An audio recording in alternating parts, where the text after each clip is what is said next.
Well, I use Beam Budget every day to support all of Kymeta's commercial and business and government business, plus their field engineering employees around the world. Beam Budget provides me with a quick link budget results from pre-programmed Kymeta engineering factors. And we work very closely with Alvaro's engineering team. Basically, they customize the Beam Budget to perform specifically with a Kymeta flat panel antennas. A lot of the scan losses and things of that nature that are very apparent to flat panel antennas have now been built into the Beam Budget. So when you run a link budget, you can get a very accurate result, quickly. Beam Budget tells me, what the minimum amount of bandwidth capacity will be required for a specific client. Beam Budget also tells me what the minimum amount of buck power it'll take in order to close a specific link. All these calculations for me, happen in seconds, and I can make mod code modifications on the fly and get instant results. Beam Budget it lets me know exactly what will be required for a specific customer's network topology. And this happens basically on a daily basis because, we do a lot of first responder and governmental work. We get calls, can you? And the guys in the field are, pinging me, will this work? Will that work? How much capacity, how much power?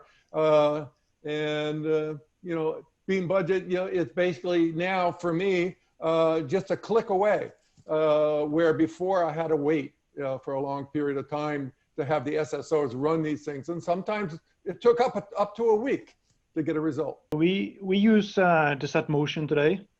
Mm-hmm. We started to evaluate the Satmotion several years ago actually, and deployed it in a few teleports to get a global coverage for our lineup solution. So we have further expanded this to multiple teleports, and it applies to both our iDirect Evolution network as well as the NewTek dialogue networks. In addition to that, we also start on a small scale now with Alusat to further build upon the Satmotion solution.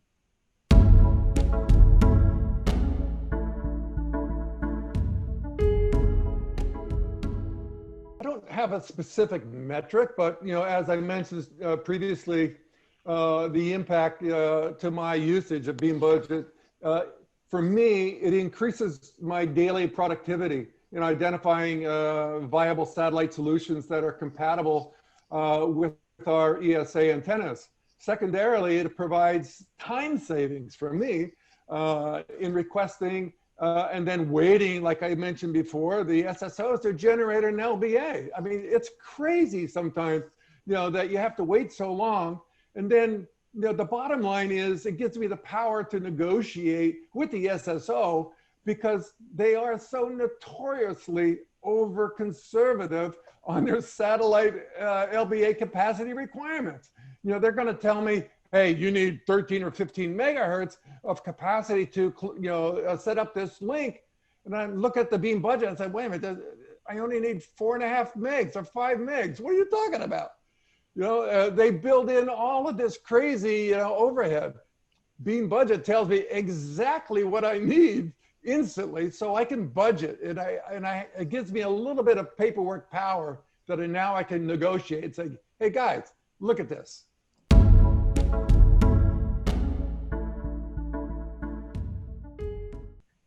I think, this could be kind of a flip side of growth and size. We saw that with lineups, maybe with multiple lineups per day, we started to tie up quite a lot of resources. And again, it's a manual process to do a lineup. We could have, if all negatives hit us at the same time, we could have a challenging remote antenna. we could have this run through not one of our own teleports. So we had this conference call with the installer, the support engineer, and the teleport operators, hunched over the equipment and phone for quite a long time, and it tied up a lot of resources. And at the same time, we might have customers in queue that are looking for support for something. So it was really tried to free up these resources. Integrasys, building success from innovation.